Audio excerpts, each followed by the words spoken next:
So if you're looking to buy an adventure bike, it can be super easy to just end up buying a touring bike disguised as an adventure bike with that adventure styling.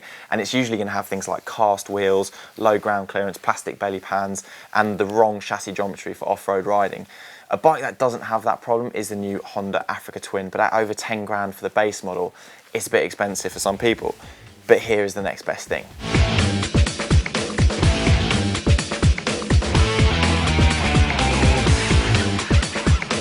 This is KTM's 990 Adventure, and it has to be one of the coolest looking adventure bikes out there. The Paris-Dakar styling alone just screams that this bike is yearning for off-road abuse.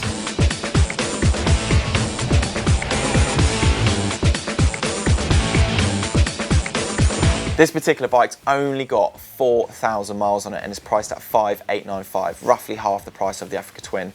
And what does that get you?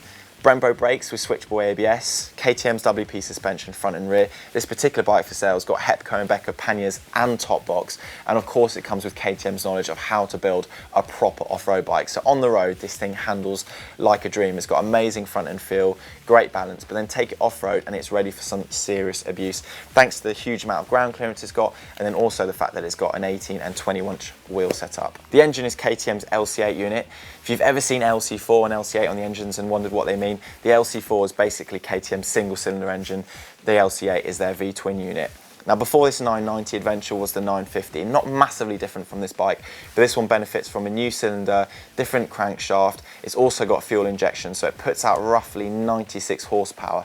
Now, a few people complain about this bike with the Snatchy fueling at low speed, but other than that, it's a really reliable motor, and you see loads for sale with 40, 50,000 miles on them. If you're a serious off-roader, there's also a 990 Adventure R model.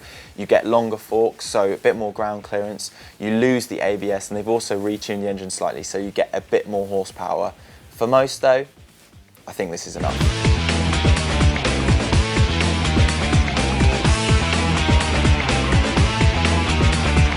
These will hit 130 miles an hour. They've got a split fuel tank, so you've got about 200 miles between refills.